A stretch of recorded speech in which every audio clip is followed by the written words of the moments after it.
Main thing about Willard, which I'm sure you heard throughout his story he was sharing, is he is an encourager. We have never met someone who, with the amount of trauma he's gone through, he has just turned it completely around. And he's nothing short of the most compassionate, caring, most encouraging man that we have in our network. So trust me, that was a treat for you guys to hear from him. And he's very humble too. All right. So our last speaker, last but not least, is Delana Brooks. If you want to go ahead and come on up here, hon. Delana Brooks, an abortion survivor, joins us from Fort Worth, Texas. She is a pre-Roe abortion survivor, adopted shortly after her birth. Delana currently leads a pregnancy help center that equips women to make life-affirming decisions.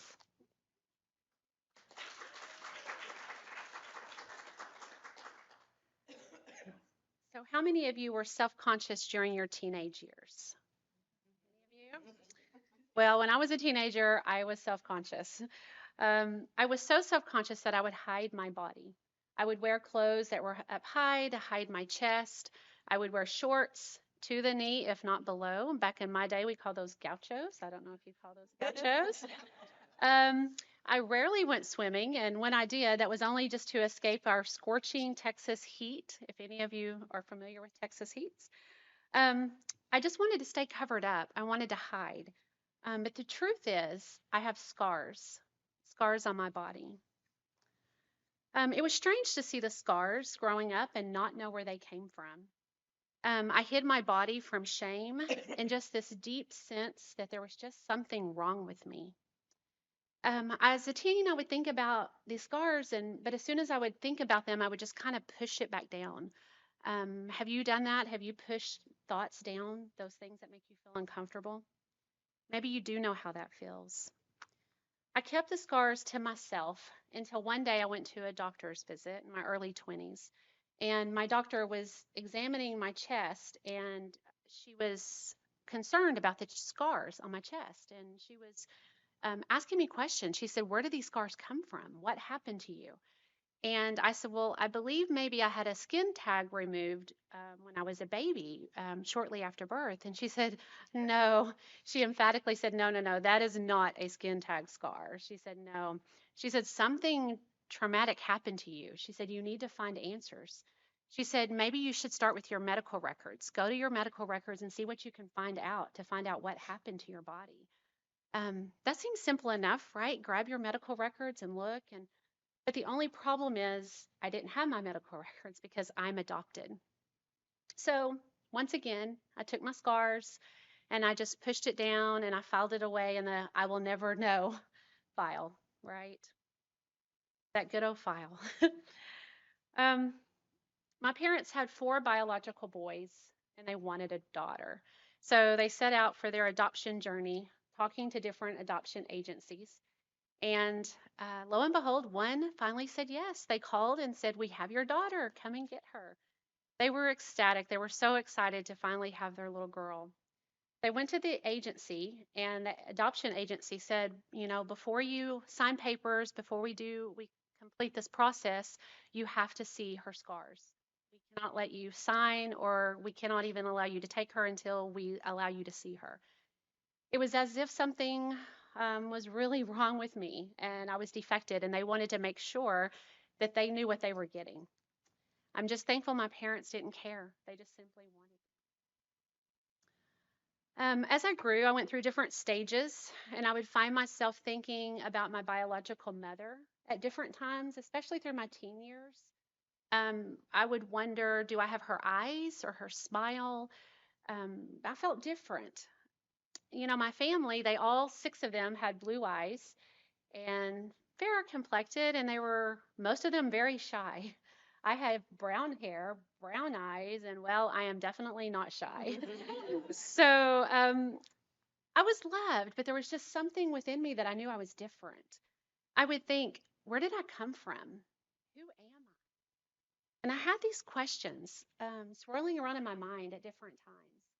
I didn't know one person in my life that I was related to until I had my son. I had my own son. I remember thinking about my mom during my pregnancy, thinking about this is what she felt. I knew how it felt to be pregnant. This must be how she felt. I knew after I delivered my son, this is how it felt to have my son. I wonder what she felt when she went through delivery, when she had me. I remember holding my little baby and thinking,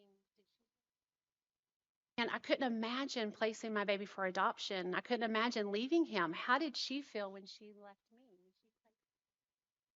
How did she feel?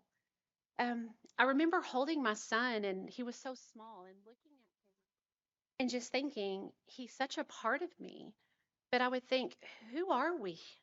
Who are you and who am I? I didn't really know me, but yet I was holding my son.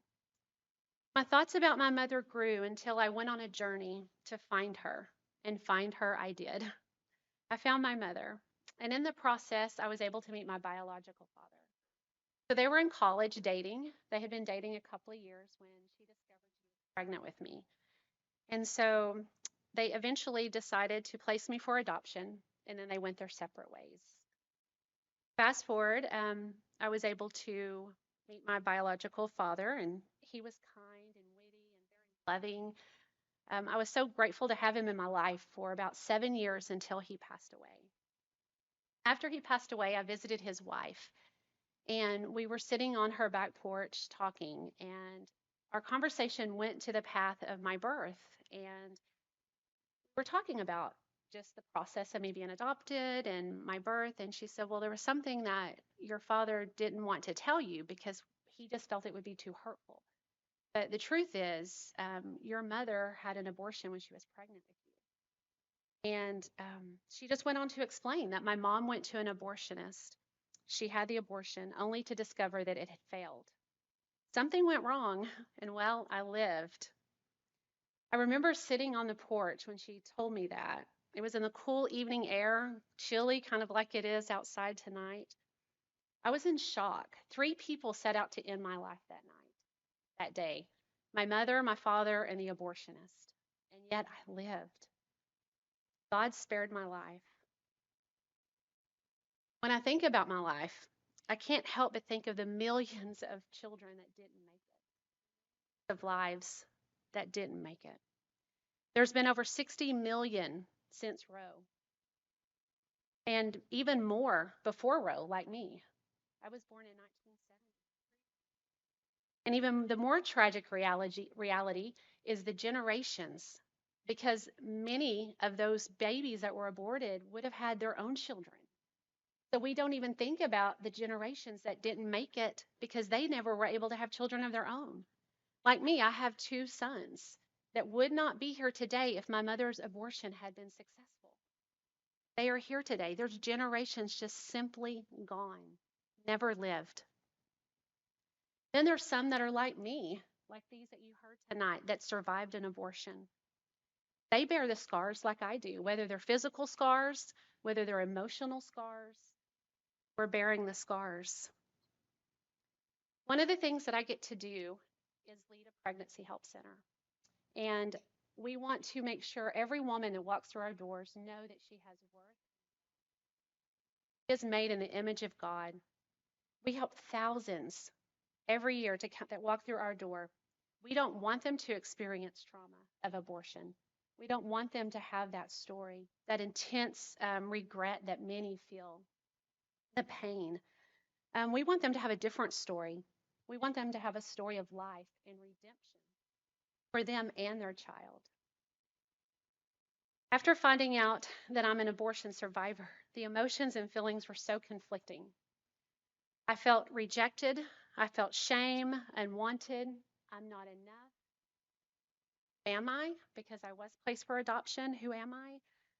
I just had these wrestling insecurities. It was deep insecurities of having to prove myself to even be alive. And it was just something I couldn't even quite put my finger on until I met Melissa Oden. When I heard her survivor story, the feelings that came over me was like, there is someone that is like me. I've never felt a sense of belonging before, like I did when I met Melissa and I heard Melissa's story. Soon after, I was able to meet other abortion survivors, like the ones y'all have heard tonight, and I was able to have a connection with them. I was able to realize that they had scars too, whether outside physical or inside internal. I began to go through Melissa's healing workbook. God started healing my heart. This was only a couple of years ago. God started healing deep, deep wounds in my life. And I started asking God, who do you say that I am? Who do you say that I am? And I realized God did not make me. He did not create me for my biological mother. He did not create me for my adopted mother. God created me for Him. I am made in His image for His glory, not for mine, not for my mother's, no one else but for His. And so I realize I'm enough in Him.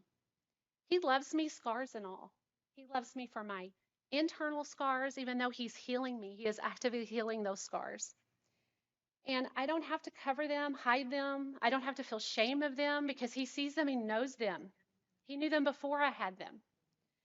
He knows all about them and He loves me anyway.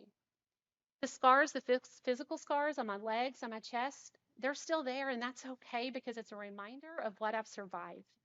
It's a reminder of why I'm here.